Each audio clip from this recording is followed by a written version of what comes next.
Previously on the Top 25 Games Showcase 2021. If you only play one Souls-like / Soulsborne game, make it the first. Or the second if you count Demon Souls as the first. I don't think any video game has better pacing than Valve's Half-Life 2. Resident Evil 4. The characters are great, the best one being Ryuji. If you say otherwise, we can't be friends. It's the law. I'm sorry, I don't make the rules. For real? Also extremely replayable. Just love it. If Final Fantasy IX is responsible for my love of JRPGs, then this game is responsible for my love of platformers. But this just makes you feel really rough emotionally. I shot the hell out of that guy, huh? We've covered games 25 to 6 in 2 videos, and with 5 games remaining, the questions are, what games are they? And if there are so many lists, what games missed out? There must be so many. Well, looking at all the lists in detail would take a few hours. Way too long. But I think I found a way. We'll have to wait and see what happens.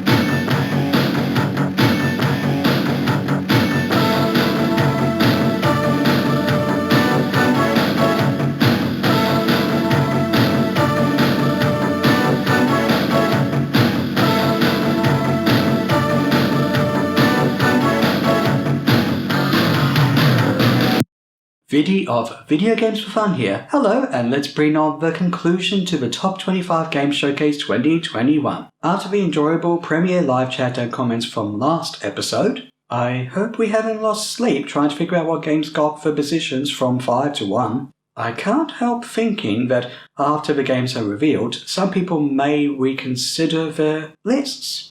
In fact, a friend remembers didn't put Persona 5 in their list, but I got this in the thick of editing.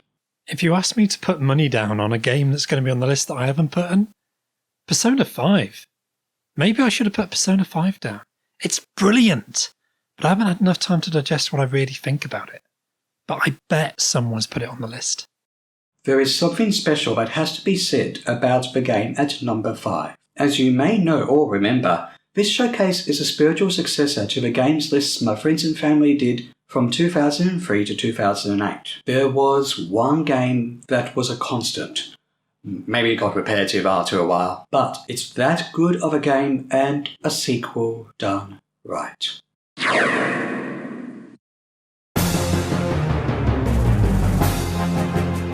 Warcraft 2, another classic game on the PC, playing a lot with my cousins. Warcraft 2, well, very fond memories of being 11 years old and playing this game with my cousin Peter and my cousin Andreas, and, playing it after school. Warcraft 2, Tides of Darkness, developed by Blizzard Entertainment, was first released on PC in 1995, followed up by an expansion titled Beyond the Dark Portal, released in 1996. A sequel to the first Warcraft game, 1994's Warcraft Orcs and Humans, the ongoing conflict between the two races from before continues in a second war, where both sides move from Azeroth to the land of Lordaeron.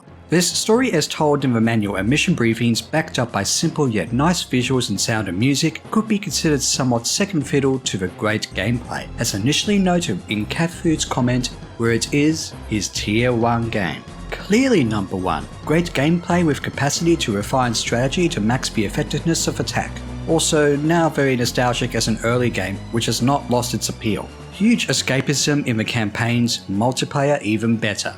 Andreas' comment about his tier 2 choice here begins with the epigraph from the peasant unit. Yes, me lord. He says, this RTS had everything. An immersive medieval/fantasy universe, innovative cutting-edge gameplay, and a gentle humour that perfectly complemented the frenetic action. In every sense an improvement over the original Warcraft Orcs and Humans in 994, Tides of Darkness took a competent idea and made it magnificent. The genius inclusion of a fog of war style obscuring of a map beyond each player's realm of exploration both added mystery and enhanced gameplay. It was not possible to know your enemy's actions beyond your own troop's visual radius, necessitating exploration and scouting in a way that hadn't been executed in an RTS before. And well, now, looking back, it's a very simple strategy game compared to what's out there now, but it was just such a really balanced game. You start off with a little peon, and that peon goes and mines metal or gold, and you use that gold to build a barracks and other infrastructure. It's all medieval, and you basically have to manage your economy and manage your military infrastructure and create armies and then go and battle your enemy. And there's nothing quite like that feeling like, yes, I've crushed my enemy with my superior strategy and superior thinking and skills. Andreas continues, the delicate balance of unit types, capabilities, and terrain generated a finely balanced game architecture whereby no single strategy could be relied on to deliver optimal outcomes in any given situation. And no matter what the state of gameplay in a given encounter, the fusion of all these subtly tuned elements resulted in a viciously addictive, infinitely playable, and replayable cacophony of victory and defeat, ecstasy and despair. In fact, I kind of want to play it now. And also, if you click on the characters, you can get funny things happening like fart noises, which is also important for the novelty factor.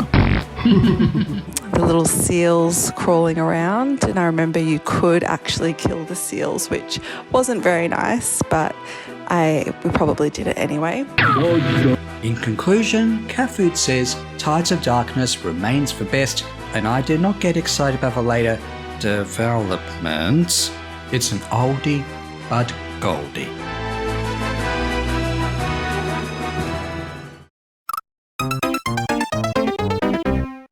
Around 40 people, myself included, did lists for the showcase, and from anyone's list, one game, or a few games, or even more, got into the top 25. But there were a few lists where none of the games got into the top 25, and that's what we're going to cover in these segments. Whether it's Angela 5 games with Midnight Run Road Fighter 2 in Tier 1, Neil's 5 games with Evil Genius in Tier 1, or Simon's 5 games with Battlefield 1942 in Tier 1. One example is Shushu's 5 games, with her Tier 1 choice being the puzzle game Lemmings. Cathode, who placed it in Tier 3, says, Lemmings provides lots of puzzles and problem solving.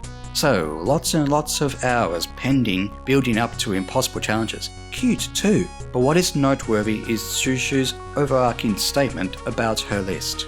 I am not a gamer, but I selected these as my top 5 games because my children loved playing them when they were young, and I loved watching them enjoy themselves. I even played a little bit. It is just as well gaming systems didn't exist in the Tolkien-like world where humans and orcs fight each other. Otherwise, there would have been console wars. I have a variety of systems and I like them all, but one of them has a game that really emerged victorious in a console war, as some might say. The game at number 4 I can reveal is the first time a game got more than one Tier 1 vote, in contrast to those revealed prior that only got one Tier 1 vote. And some help. So what happened here? Is this game that much fun? Or is it perhaps because of the graphics? Have graphics made for a truly good game here? I'll let you be the judge of that.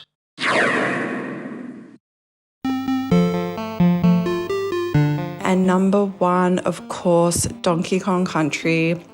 You cannot beat it, would play it again and again. Donkey Kong Country, published by Nintendo and developed by Rare, was first released on the Super Nintendo Entertainment System in 1994, and then re-released for the Game Boy Color in 2000 and Game Boy Advance in 2003. The story is simple. King K. Rool and his band of gremlins invade Donkey Kong Island and steal the Kong's big banana hoard. So it's time for Donkey Kong and newcomer Diddy Kong to reclaim the bananas and stop these antagonists. Simple stuff really, but we don't play Donkey Kong Country for the story. We play it for the great graphics that were especially impressive for the SNES and even helped in the so-called called Console Wars, and the simple yet fun platformer gameplay that is familiar to those who have played 16-bit platformers, yet features some new ideas. Donkey Kong Country was the other game I played the most on my Super Nintendo. Just like Super Mario World, this game also has some spectacular 2D platforming. Danae, just like LK, also plays Donkey Kong Country in Tier 1, saying, "I love this game for so many reasons. The music, the hidden shortcuts and unlocking bonus levels, and the two-player tag team, to name a few."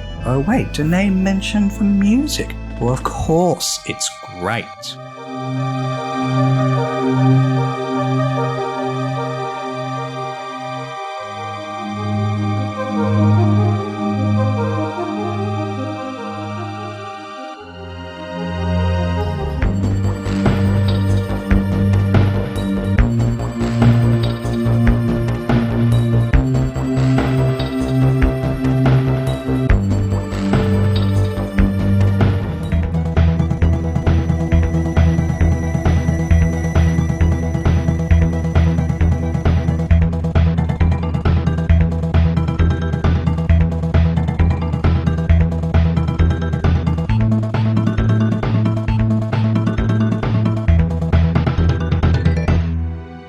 As a kid, I would have put Super Mario World higher on my list than Donkey Kong Country, but after revisiting the game now, I really like how difficult this game can get. The game to me never feels unfair. When you go into it without knowing anything, I mean, you're going to die.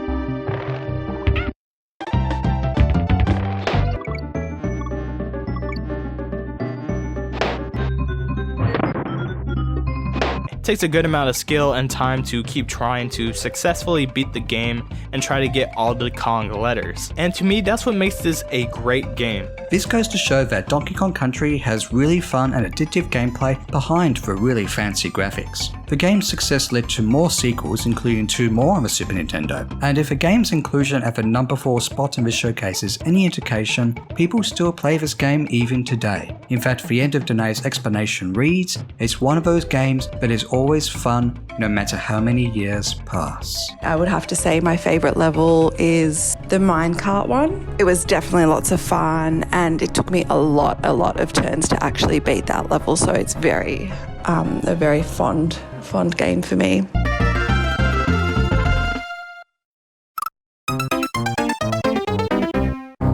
Genemations also did a top 5, and her tier 1 choice is a contemporary game that many, myself included, probably predicted to be in the top 5, and that is the Switch game Animal Crossing New Horizons. Genemations doesn't have explanations, so let's see what Davis and Myconoid had to say about this game. Now, I've always loved Animal Crossing as a series, but let's just say that, it does get a little bit boring after a while because you just sort of interact with the same villagers day in, day out. New Horizons sort of combined everything we loved about old Animal Crossing with a little bit of a city builder because you actually get to design and terraform your island.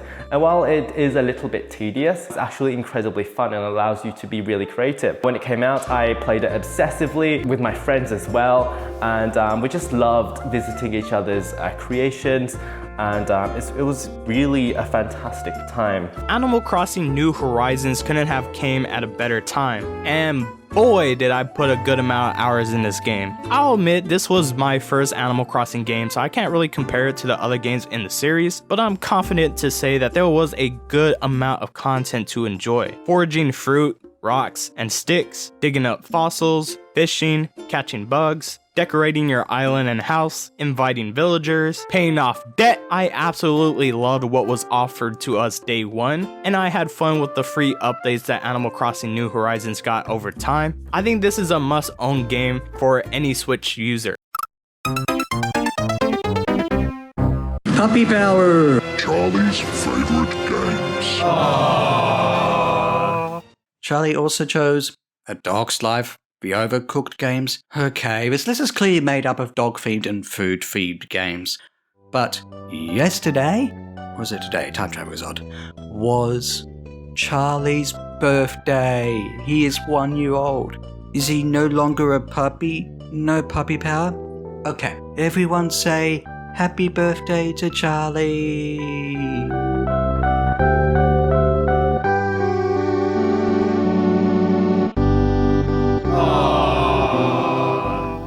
Okay, so we're for bronze, silver and gold medals. Exciting! It goes without saying that the game at number 3 is a game where you really may have to prove yourself. Be the best at gameplay to get that medal or something like that, either as determined by the game or in your own mind. Or you can participate in esports on television. Yep, that's a thing.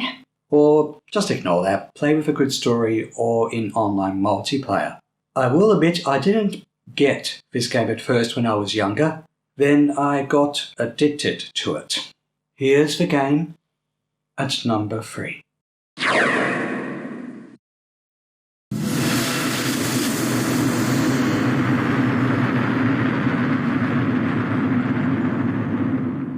StarCraft should be fairly self-explanatory. A tier 3 choice by Hapso Games, who says it's the first real-time strategy game with real purpose and structure in how its missions are laid out. StarCraft, published and developed by Blizzard Entertainment, was first released on the PC in 1998. Following that was a Mac version, an expansion pack titled Brood War, first released in late 1998, and even an adaptation for the Nintendo 64 in 2000. The original game and its expansion were also remastered in 2017. The player chooses from the Human Terran, Insectoid-like Zerg, and Cybernetic Protoss, as these 3 races travel throughout space and struggle with betrayal, revolutions, conquest, and survival. It is the Tier 1 choice for Ali Unger's Top 25 Games list, with much being said about it. This game, and to a lesser extent its expansion, basically ate up most of my free time for at least a year after getting it back in 1998, and were one of the first games to introduce me to the rush of online multiplayer gaming and to the concept of sticking with a game as its community grew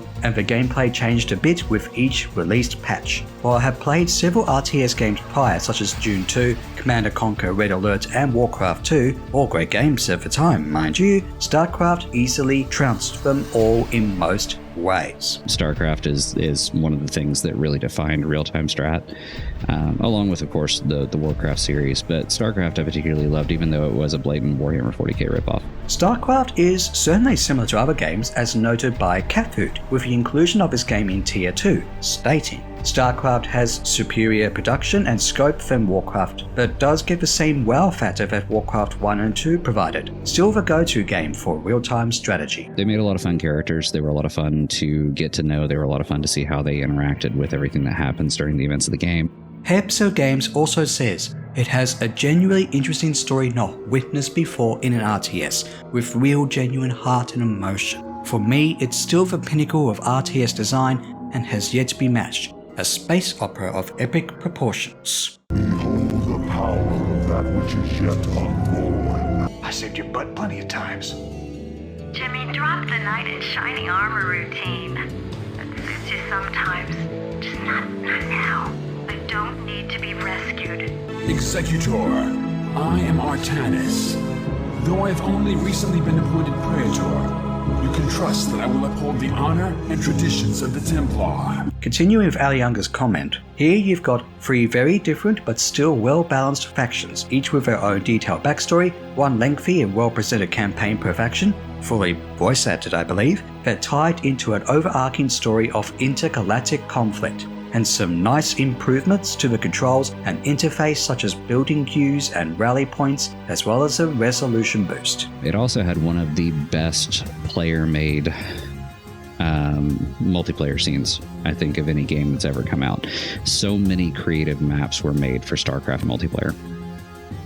And a lot of them actually ended up carrying on into other games or into other game modes. Ali Unger also agrees. On top of that, there's the great multiplayer mode via Blizzard's then new Battle.net service, supporting free-for-all or team battle for up to 8 people. And if that's not enough for you, there's the great map editor which allowed people to create their own spin-offs of the standard gameplay via user-made scenarios, as they were called, something that extended the game with stuff like RPG modes and zombie horde modes.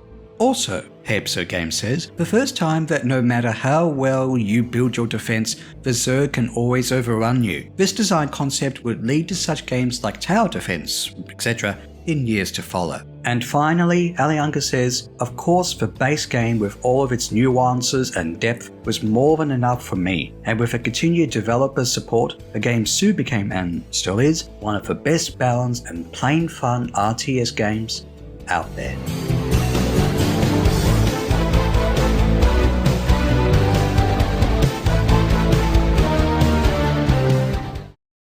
I acknowledge that there are some concerns publicly expressed about Blizzard. StarCraft was released in the year 1998, a year that many might say was a great year for gaming. And with the inclusion of The Legend of Zelda Ocarina of Time in this showcase at number 6, it is hard to disagree with that. The game here at number 2 proves that too. This is a classic game that elaborated or quite possibly improved on a revolutionary style of gaming that was quite possibly defining consoles and maybe PC as well, as the industry was focusing on 3D gaming. Sometimes you need not one but two protagonists to do the job. Oh, how fitting, 2 protagonists for game at number 2. Here we go!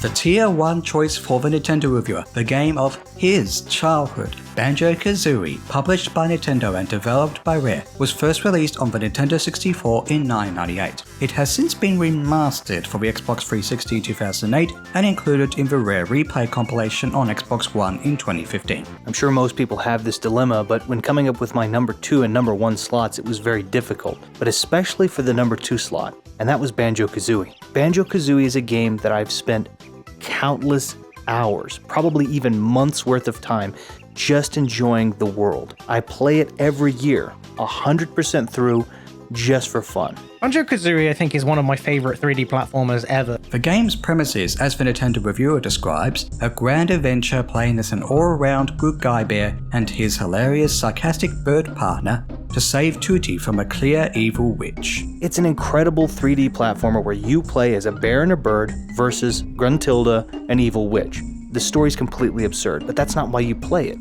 You play it to see what all worlds you'll discover inside of this witch's lair, what all transformations Mumbo will turn you into so you can complete your quest, what the next trick, trap, or turn will be. And ultimately, this game plays smooth as butter, so you're compelled to continue to see what these are. Well, any list can't go without Banjo-Kazooie, Cat Food says, placing the game in Tier 5. The bear and bird take on the baddie in a rescue scenario. Hardly original. But the fun of the game is the characters and their adventures. Graphics are dated, but who cares? The combination of fun mechanics and skills to use, and the vibrant array of characters, the transformations, and of course its brilliant sense of humor from Rare just makes this an incredibly charming game.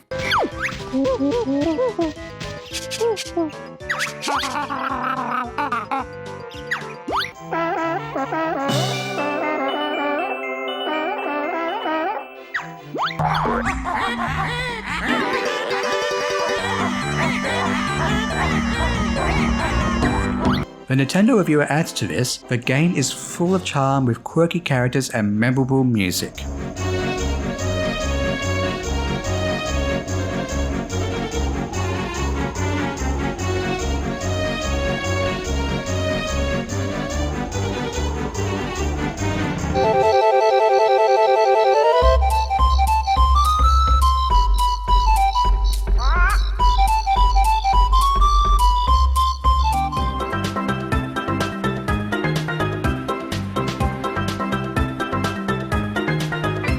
The worlds feel lively and contain a surprising amount of challenge, engaging 3D platforming with simple but not boring combat, a lot of exploration but it's all fun with the many moves you use along the way.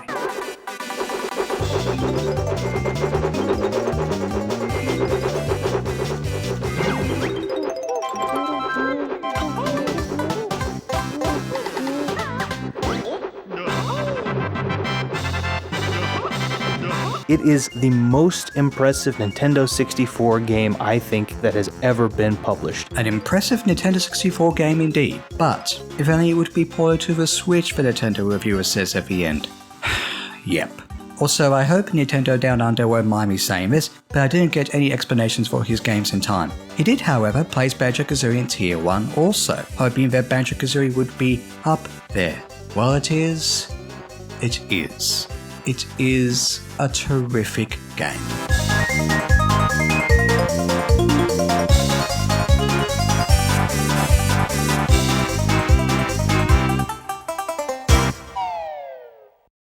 If you've been reading the text boxes on screen in these episodes, you will have noticed amongst the many names, Nintendo Down Under. I didn't get explanations from him, and that is okay, even though we could have talked about why Banjo-Kazooie is his Tier 1 choice. But I want to give him a shout out for giving me a shout out with this channel and showcase. After the first episode of this showcase was uploaded, he talked on September 3rd about online bullying and how the gaming communities can be more positive. The full video is linked in the description. Here's the shout out from the end of it, with permission. I want to put a shout out to a person who has a YouTube channel. Not a massive YouTube channel, I think he has 170 subscribers, but you know, he's someone who has been working really, really hard over the past 3 to 6 months on he's doing a top 25 games showcase. He's put a lot of effort into it, and I can see he's really proud of what he's done.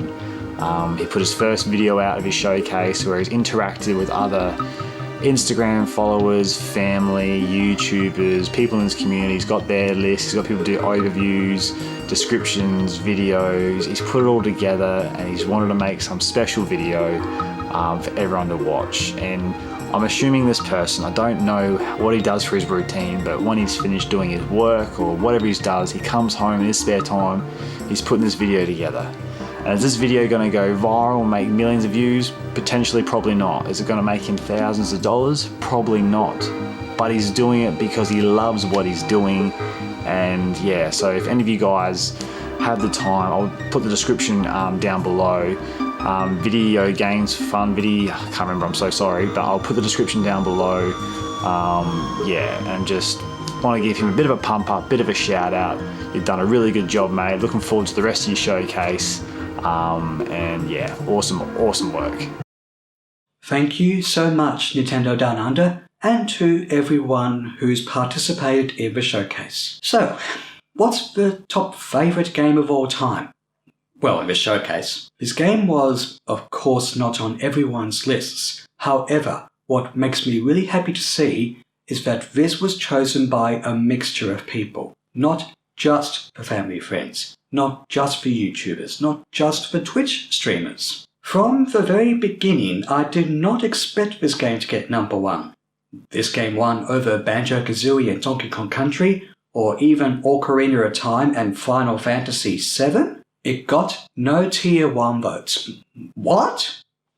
Well, there goes my Tier 1/favourite game of all time. This is a good game, don't get me wrong. I shall reveal to you, after months of getting lists and editing these videos, the top favourite game of all time in the Top 25 Game Showcase 2021.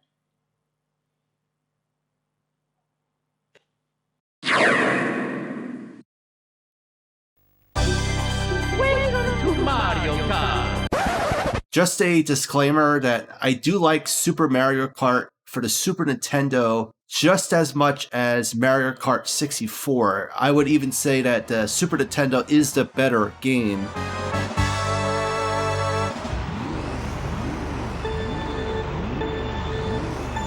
Okay then. Mario Kart 64, published and developed by Nintendo, was first released on the Nintendo 64 in 1996. The second overall installment in the Mario Kart series after Super Mario Kart on the Super Nintendo, it features 8 characters like Mario, Peach and more racing around 16 courses categorized into 4 cups to prove who's the best racer. There's no story, really. It is just a Mario Kart game, and a pretty fun one at that. Placing this game in Tier 2, slapping up the DJ says. Let's be honest here, still by far the Mario Kart to beat. Not too simple, and not a hazard overload. No gaming list would be complete without a racing game, Catfood says about his Tier 4 choice, so why not go to the best? But Mario Kart 64, one word, Staff Ghost. I love the time trial from Need for Speed, but having the staff ghosts just add a little bit more personality to the game. The time trial mode is one out of 2 single-player modes. The other one, the memorable Grand Prix mode, sees you doing a 4-race cup to try and win a gold trophy. It is important to learn from this mode the pros and cons of each character, divided into lightweight, middleweight and heavyweight categories, and to deal with the maximum speeds divided into at least 3 engine sizes. The tracks can be considered more interesting than those in the previous game, containing elevation, bridges, walls and pits. And it's not just time trial mode. I did love the music, Choco Island.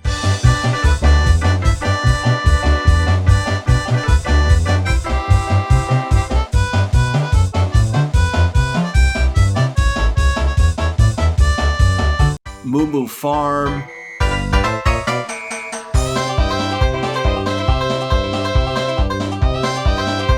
And Rainbow Road.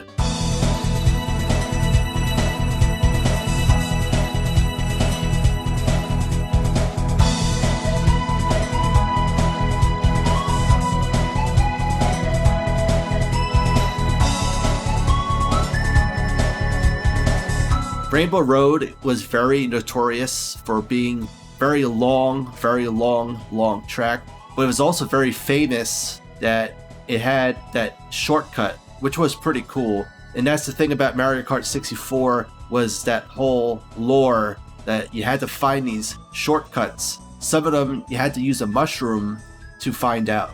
I would just go in time trial mode and just explore every single corner of the track. It was a little bit like an RPG game in a way, where you kind of had to mind your surroundings. Yoshi Valley, everything was like a question mark until the very last part. I've played Mario Kart on all sorts of consoles and it's always great fun. I'm not very good at it, but I still love playing it with friends. Matilda says, placing it in tier 3. Another Nintendo 64 game, and yeah, similarly to GoldenEye, just many a summer playing this game, hours and hours of fun, particularly in the multiplayer modes. It's probably the most fun multiplayer game that I've ever played, and similarly looking forward to playing that one with my brother and my nephew and niece. Mario Kart 64 is Danae's tier 2 choice, and she says, there is no multiplayer game like Mario Kart. I love this game because it's actually quite strategic. It always makes otherwise nice people evil laugh when they land a blue shell. Well, Cat Food notes the spills and frills, and those bananas. Obviously always chose to be Peach in Mario Kart and dropped lots of banana peels for people to slip on. Slapnut for DJ says, and let's not forget battle mode. And you can't forget 4-player mode. While I do wish there was 4-player Grand Prix battle mode, especially the fort level, a lot of good times, especially when you have a ghost and you steal somebody's weapon. I do miss the feather. I know that the later Mario games have gotten a little bit more casual, but I do like the blue shell. It's kind of funny, especially in multiplayer mode, when you're in first place and you're just coasting, and then you get hit by the blue shell, and then you get hit by like a red shell or something, out of the frying pan and into the fire. So how is it Mario Kart 64 used a blue shell, so to speak, and went above the other 24 games and indeed the many others chosen by dozens of people? It's hard to say because of how unexpected it is, but it's not hard to notice how fun and perhaps accessible Mario Kart 64 actually is even to this day. In some ways, it set up Mario Kart as a series to be remembered forever. But really, it is a mixture of nostalgia and fond memories, especially for the days of 2 to 4 or more people gathering around the Nintendo 64 and just bonding together, that surely makes for Mario Kart 64 being one of the top favorite games of all time.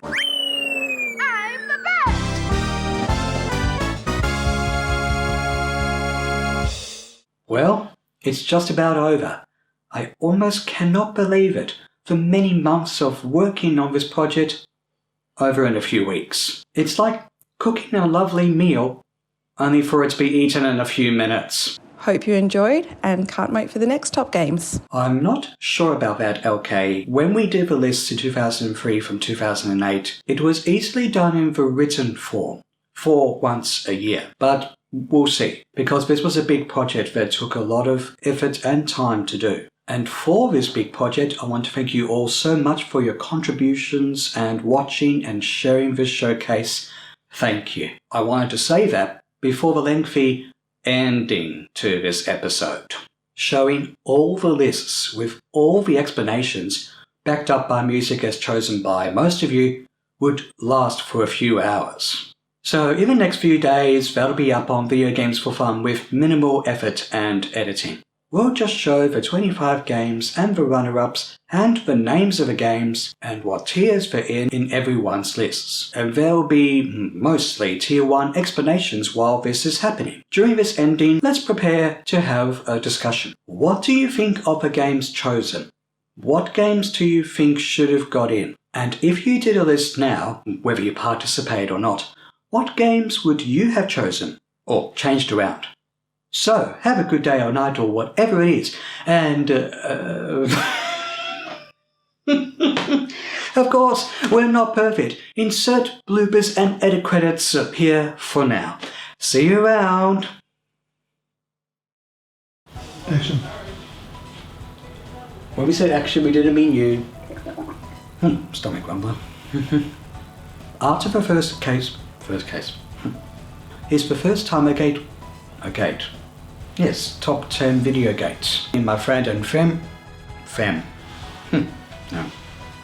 Fam. What? My fam. Doctor.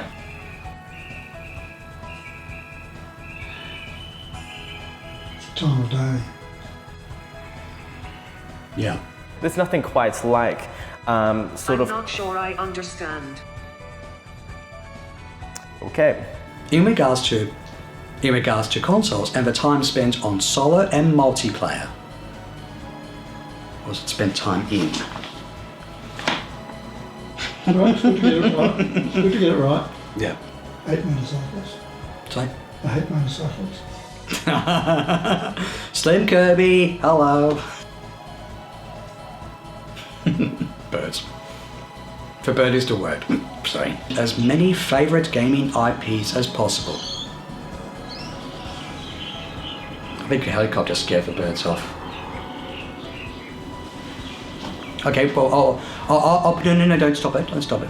I'm going to put in an annotation on the ground. The birds come from the game. That's what I'm going to do. And we're like, oh yes, of course, Uncharted 2. It makes all sorts of sense now. You're going to have to stop. Yeah. Tricks in corners that you kind of have to revisit it. There's so many. Let me repeat that. The game, then, number 16. Birds, it's not your turn. Helicopters. Instead of motorcycles, it's helicopters. This is not Uncharted. Good call. I don't know this is a film set. No. But it's largely treated as a game of 2017.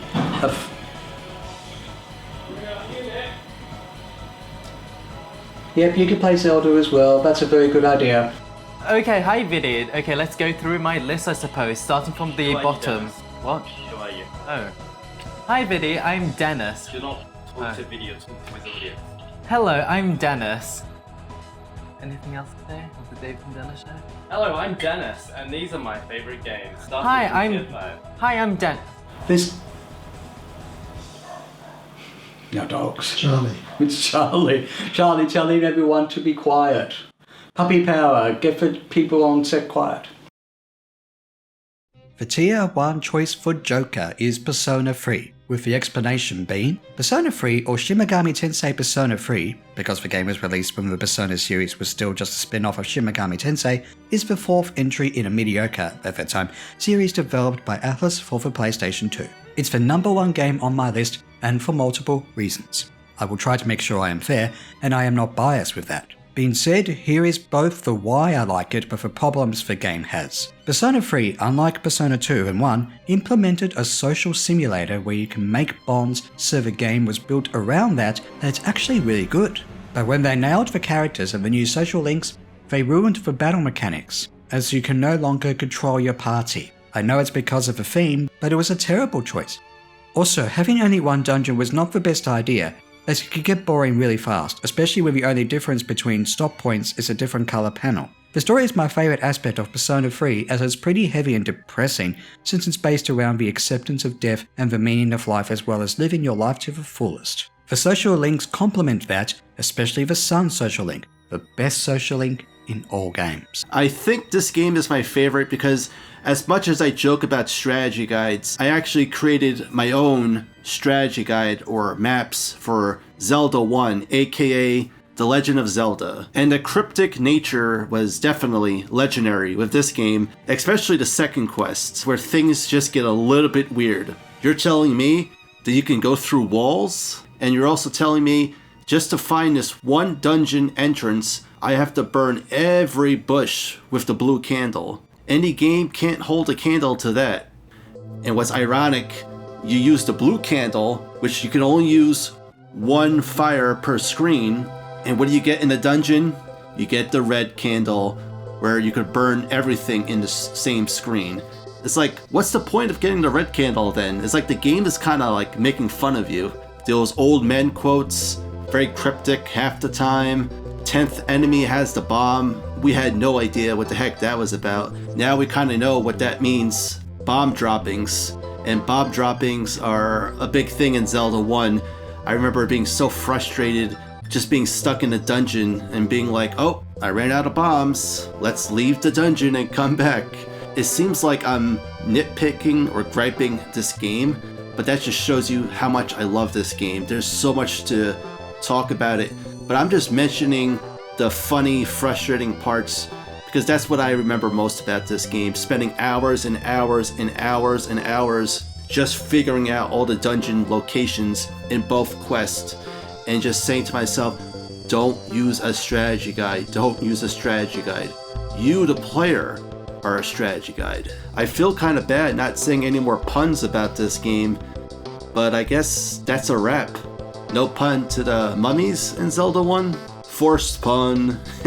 Is there any game that you've gone back to time and time and time again, years later, decades later, and yet it still feels just as fresh, just as modern, just as relevant as it ever did before? Tetris is never going to age because it is the definition of puzzle gaming. Number 1, Fire Emblem Three Houses. Fire Emblem Three Houses is my favorite game of all time. I remember buying this and thinking, okay, this will probably be average. And the first level just hit me, and I couldn't stop. I've never been as addicted to a game before. Despite me predicting the overall story beats, I was still sucked in. Maybe it's because I've always wanted to be a teacher, but seeing my students grow in battle was such a satisfying feeling. And some small moments, like Bernadetta leaving her room for the first time, really got to me. This game could have been double its length, and I still would have never gotten bored. It's the perfect difficulty where it's tough but fair.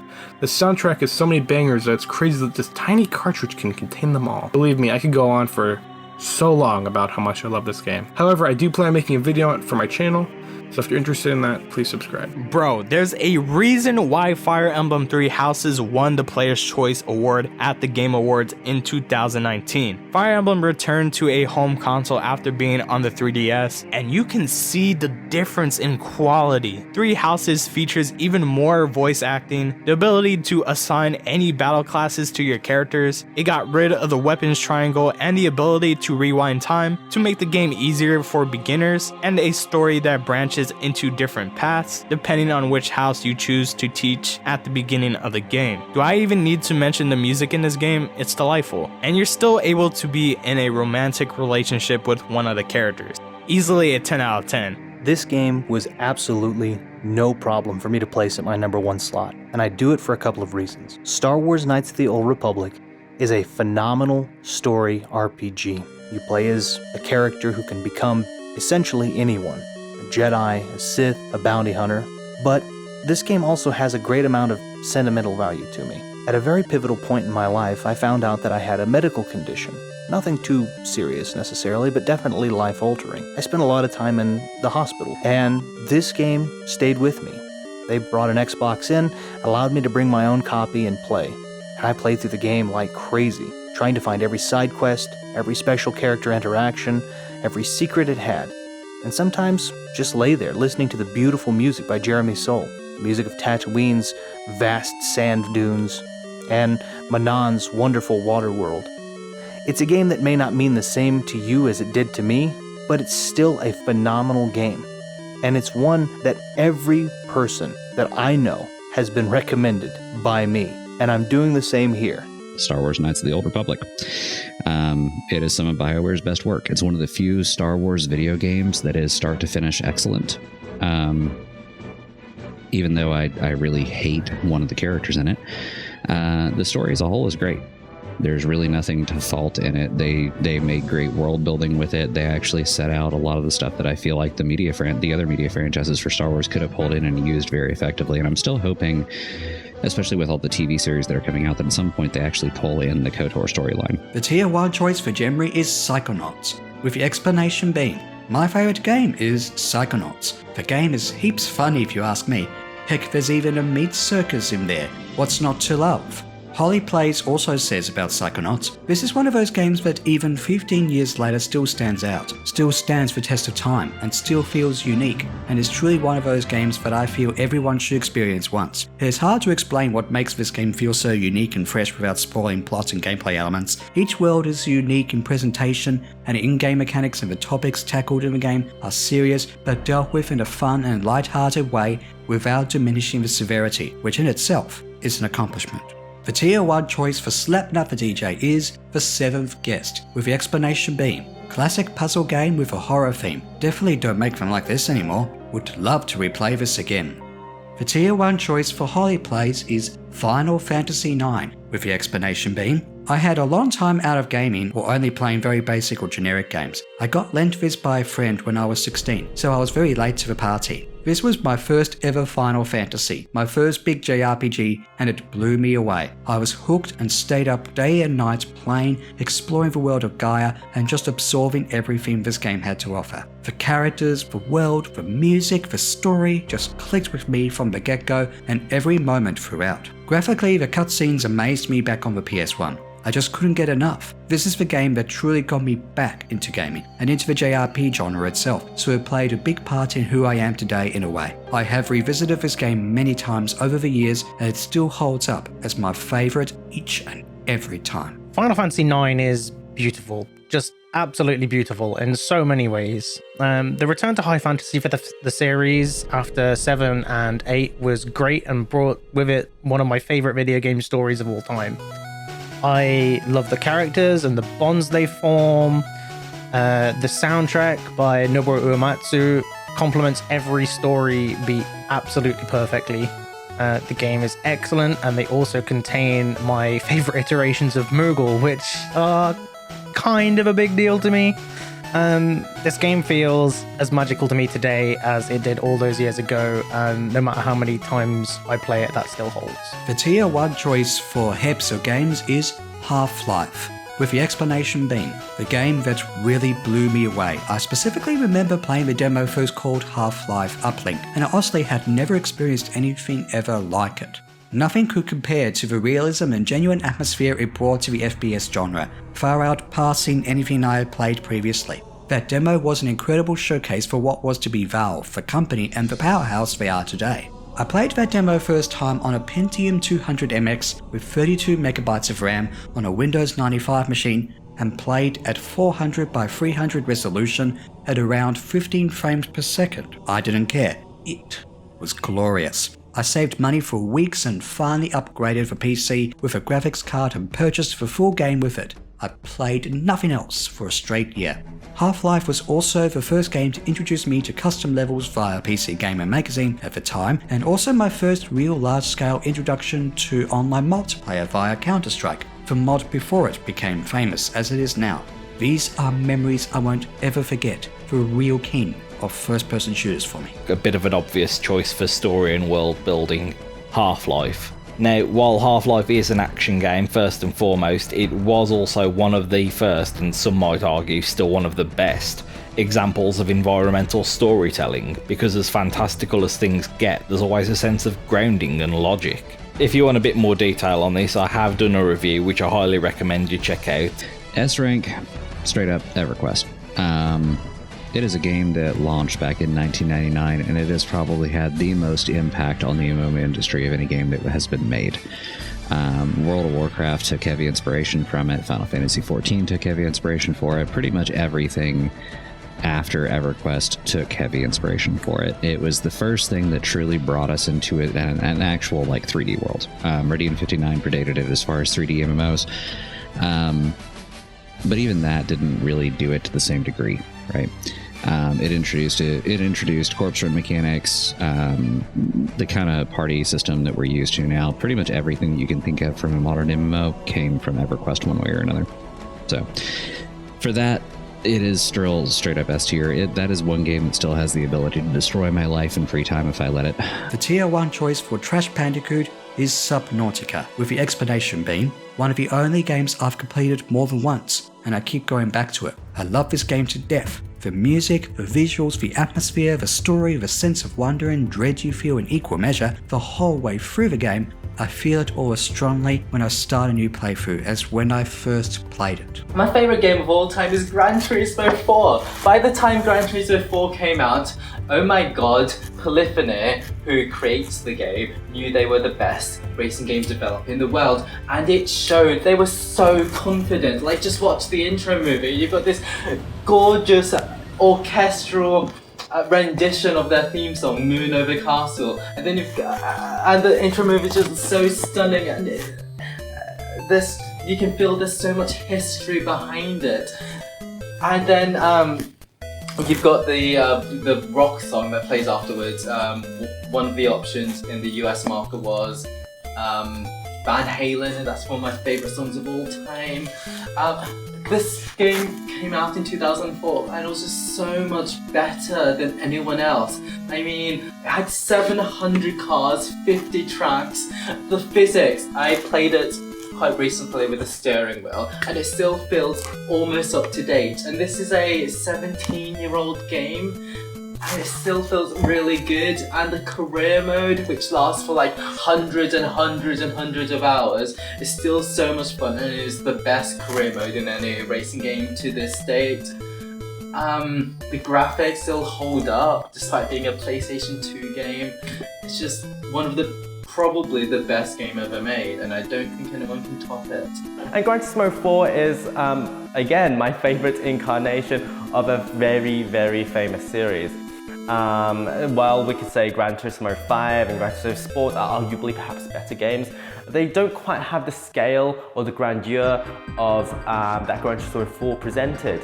Not only did it have fantastic simulation handling for the day, but it had over 700 cars, well over 50 real tracks, and it's just, you could play this game for hundreds of hours and not get bored. And let's not forget the graphics were incredible for the time. Number one from me, without a doubt, hands down, every time, would be Grand Theft Auto 3. I just really remember this game and just what a game changer it was. It was the first time I'd ever seen a video game like this, where it was sort of first person player, but not only that, that you could just roam around this, huge expansive world and do whatever you wanted. You didn't just have to follow a linear process in a game from one point to the next, making your way through levels. You of course could do that, but you also, when you did it, had your own options that you could choose, and you could pick one thing over another, but also you could just explore and roam around and explore and interact with different parts of the city and do your own little fun activities. And I spent many hundreds of hours playing this game, both by myself and with my brother and with my friends. And it really revolutionized video games and set up this, incredible franchise of video games, the Grand Theft Autos, which were also featured heavily in my top 10, because there was also Grand Theft Auto San Andreas and Grand Theft Auto Vice City. But for the purpose of this top 5, I'm just going to condense them all into one, which is Grand Theft Auto 3, because those other ones really wouldn't exist if it weren't for this first game. The tier 1 choice for Celestial is The Legend of Zelda: A Link to the Past, with the explanation being it feels majestic. There's something grandiose about it, mainly related to the size and locales of the overworld. Yet it's dark and brooding. The dungeons have infinite replay value due to their non-linear nature and variety of small challenges and obstacles. The game also allows you to choose between certain dungeons at times. For example, instead of heading on to Skull Woods after completing the Swamp Palace, you can go to Thieves' Town to acquire the Titan's Mitt. From here on now, you can still skip Skull Woods and the Fire Rod if you want to, and go straight for my favourite dungeon in the whole game, Misery Maya, Dark World Dungeon 6. The Ice Palace can be kept for later, but it is not recommended to do Turtle Rock without the blue tunic, which you get in the Ice Palace. The items in this game are also what I consider to be the best in the series, and that is not even an overstatement. The overall level of difficulty feels just right after the first 2 installments on the NES, while still leaning more towards being on the hard side of things, especially on account of the bosses. The design layout and music theme for Kakariko Village is one of the main reasons I hold great sentiment for this game. It feels heartwarming. This game is my favourite because it has both length and great non-linearity. It was in my opinion, still the best of the top-down Zelda games. It was very much a formative part of my childhood. Played that game an absolute ton. Great quest, great gameplay, pretty much everything that made a Zelda game what it was. To this day, it still holds up.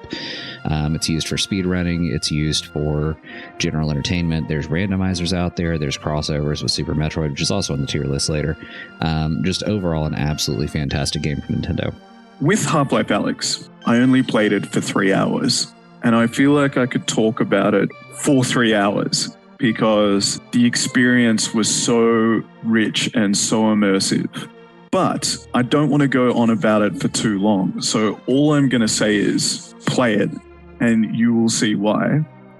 It is simply the best game ever made. The tier 1 choice for Andreas is Countdown, with the explanation being Countdown, the cult 1990 RPG. It's not exactly an RPG. From Access Software has gone down as but a footnote in video game history. Yet its intense cinematic atmosphere, its eerie labyrinthine plot, and its radically innovative visual language make it deserving of a place among the greats. Of course, it's 1990 and the protagonist is a CIA agent. The game universe is avant-garde, but the politics certainly aren't. Waking up amnesic in a Turkish prison, Mason Powers must discover his history, escape his shackles, prove his innocence, and ultimately thwart a terrorist plot. But it's in the atmospheric minutiae that this game compel. Cinematic sequences that were cutting edge in video gaming 31 years ago, superb use of eerie, ever-present ambient soundscapes, and a graphical mastery of the limited VGA palette. This game ran on a 286 and required only 640 kilobytes of RAM, but it graphically outclassed a generation of successors